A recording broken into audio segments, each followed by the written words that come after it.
Assalamu alaikum. Hurmatlı jerdештерим, hurmatlı mekendештер, hurmatlı konuklar. Biz şu sizlerden uğullarınızlar, kızlarınızlar özünüzün kiçik mekanınızga gelip, nokatga gelip sizlerden aldığınızlardan gelip sizlerden kolдоо сурап, бата сурап отырабыз. Бұл шайлоо өзгөчө болот. Аны баарыңыздарга маалыматтар жетип атат, таркалып атат. Бұл шайлоо өзгөчө болгону бир мандаттуу талапкерлер бар. Ошол эле мезгилде партиялык системадан талапкерлер бар. Алар дагы түз шайланат. Кечеги 20-жылы шайлоодо агитацияга чыкканда мен жеке өзүм айткам. Биз элге тандоо укугун кайтарып беребиз деп. Biz ошол сөзүбүзгө турдук. Азыр сиздер көңүлүңүздөргө жаккан, көңүлүңүздөргө туура келген, ушул уул кыздарыбыз биздин кызматыбызды кылат деп тандай алган талапкерди шайлай аласыздар.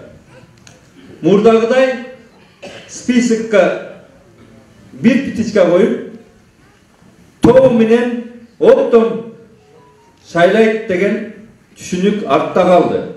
Тандоо элдин колуна тийди. Мына эми сиздер өзүңүздөр тандайсыздар. Кимди эл өкүлү кылып, кимди жибересиздер, эл тандайт.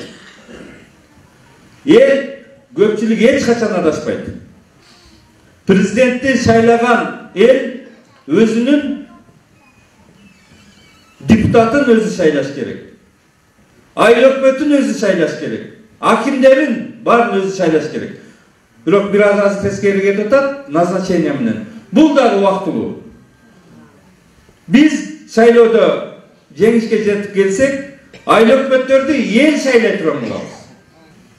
Сөзсүз биз айтканыбызды аткарып келебиз. Кудай буйрса, ошого жетишкен болсок, элибиз колдоп, жараткан жолубузду ачкан болсо, Алла Таала колдоп, биз кайрадан парламентке барсак, ушундай элдин өзүнүн жетекчилерин өзү шайлай турган укугун беришибиз керек.